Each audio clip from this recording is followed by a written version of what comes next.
भीमा को बहुत दिनों से बुखार था। आज थोड़ी तबीयत ठीक हुई तो भीमा ने खीरे खरबूजे ठेले पर लगाए और बेचने के लिए बाजार जाने लगा। सुनो जी, तुम्हारी तो तबीयत बहुत खराब है। तेज धूप और गर्मी में कैसे बाजार में घूमोगे? मालती, बड़ी मुश्किल से उधार पर नरेश सब्जी वाले से खीरे और खरबूजे लेकर आया हूं। आज निर्जला एकादशी का दिन है। लक्ष्मी नारायण की कृपा से थोड़ी कमाई हो गई तो किराए के पैसे निकल आएंगे। तू चिंता मत कर, मैं पेड़ की छांव में थोड़ी देर आराम कर लूंगा। अच्छा, मैं जा रहा हूं। तू शाम की पूजा की तैयारी रखना, मैं पूजा का सामान खरीदता हुआ आऊंगा। ठीक है जी, ध्यान से जाना। भीमा खीरे खरबूजे का ठेला लेकर बाजार में निकल पड़ा। भीमा और मालती हर साल निर्जला एकादशी का व्रत रखते थे। उन्हें भगवान श्री नारायण और माता लक्ष्मी पर बहुत विश्वास था। वे उनकी सच्चे मन से पूजा करते थे। मालती को चिंता थी कि भीमा की तबीयत ठीक नहीं है और उसने निर्जला एकादशी व्रत भी रखा हुआ है। मालती लक्ष्मी नारायण जी से प्रार्थना करती है, प्रभु, मैं जानती हूँ आप बहुत दयालु हैं। आप हमेशा अपने भक्तों के दुख दूर करते हैं, सदैव उनकी रक्षा करते हैं। आज निर्जला एकादशी का पावन दिन है, इसलिए मैं प्रार्थना करती हूँ, हम पर अपनी कृपा रखना प्रभु, हमारे ऊपर अपना आशीर्वाद बनाए रखना। मालती भगवान से प्रार्थना कर रही थी। उधर भीमा खरबूजे खीरे बेचने के लिए गली गली घूम रहा था। कहते हैं भगवान भी अपने उसी भक्त की सदैव परीक्षा लेते हैं जो भक्त निस्वार्थ भावना से उनकी भक्ति करता है। माता लक्ष्मी और भगवान विष्णु आज निर्जला एकादशी के पावन दिन पर बैकुंठ से पृथ्वी भूखा प्यासा अपना ठेला लेकर घूम रहा था। जब वो एक जगह थककर बैठ गए तभी लक्ष्मी नारायण वृद्ध दंपति के रूप में उसके पास पहुंचे। अभी तक कुछ भी बिक्री नहीं हुई है और गर्मी बढ़ती जा रही है। लगता है शाम तक का इंतजार करना होगा। थोड़ी देर यहीं बैठकर आराम करता हूँ, फिर शाम को फल बेचूंगा। अभी तो कोई ग्राहक भी नहीं आ रहा।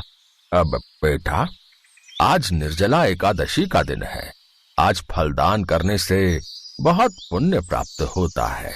हम लक्ष्मी नारायण के नाम पर मंदिर में दान करने के लिए कुछ फल लेने घर से निकले थे, पर मैं पैसे घर पर ही भूल आया। अब हम सारे बाजार में घूम लिए, पर हमें उधार पर बिना पैसों के कोई भी फल देने को तैयार नहीं है बेटा।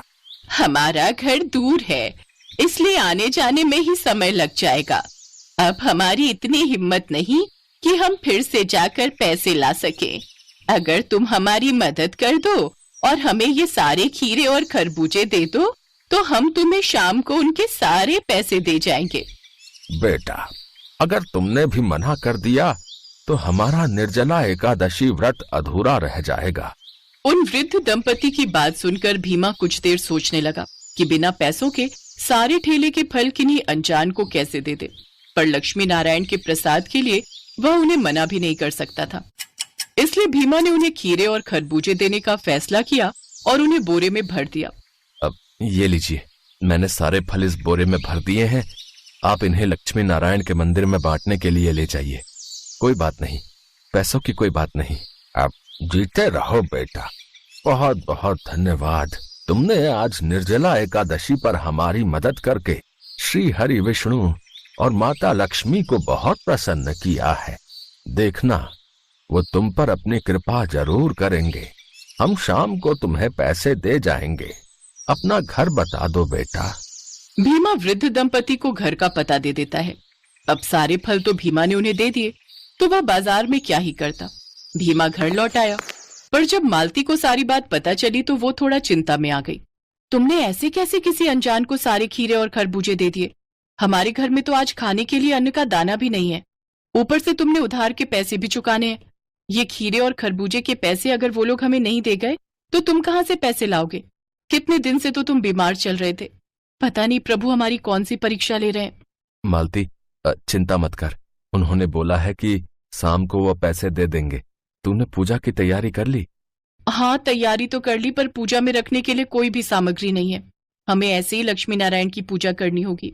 हाँ, सारे खीरे और खरबूजे तो मैंने उन्हें दे दिए। अगर उसी में से थोड़े बचे होते तो हम पूजा में वही रख लेते। अब चल, कोई बात नहीं, जैसी लक्ष्मी नारायण की इच्छा। भीमा और मालती लक्ष्मी नारायण की पूजा करने लगते हैं। वे दोनों लक्ष्मी नारायण मंत्र का जाप कर रहे थे, तभी अचानक उनके द्वार पर दस्तक हुई। भीमा ने दरवाजा खोला तो सामने वही वृद्ध दंपति खड़े हुए थे। अब बेटा, तुम्हारा घर पूछते हुए आए थे। हाँ बेटा, सुबह तुमने हमारी मदद की, हमें बहुत अच्छा लगा। तुम्हारे दिए हुए खीरे और खरबूजे हमने मंदिर में सभी को बांट दिए। तुम बहुत नेक दिल इंसान हो बेटा। तुम्हारे जैसे स्वभाव वाले व्यक्ति इस दुनिया में भला कहाँ ही मिलते हैं।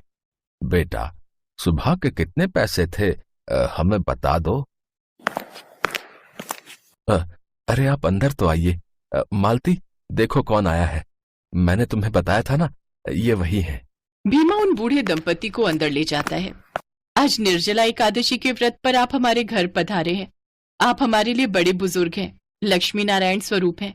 आप हमारे अतिथि हैं। हम तो लक्ष्मी नारायण की पूजा कर रहे थे। कहते हैं बड़े बुजुर्गों में भी भगवान का वास होता है। हमारे घर में तो बड़े बुजुर्ग हैं नहीं, इसलिए आज हम आपके चरण धोना चाहते हैं। हाँ मालती, बिल्कुल ठीक कह रही हो। जाओ, थाल में जल ले आओ। मालती थाल में जल लेकर आती है। भीमा और मालती दोनों मिलकर उन बूढ़े दंपति के चरण धोते हैं। उसके पश्चात उनकी पूजा आरती करते हैं। उनके लिए तो वो उस दिन भगवान का स्वरूप थे। लक्ष्मी नारायण उनकी पूजा से प्रसन्न होते हैं और उन्हें साक्षात दर्शन देते हैं। लक्ष्मी नारायण के प्रकट होते ही भीमा के घर में एक प्रकाश फैल जाता है।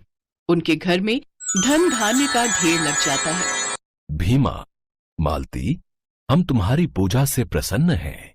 हम तुम्हारी परीक्षा ले रहे थे भीमा, और तुम हमारी परीक्षा में सफल रहे।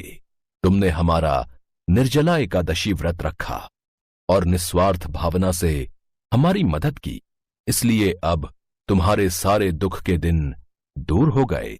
अब तुम्हारे घर में, तुम्हारे जीवन में सुख समृद्धि का वास होगा।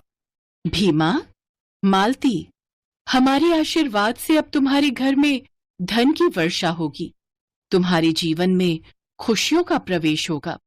भीमा और मालती की आंखों में खुशी के आंसू थे।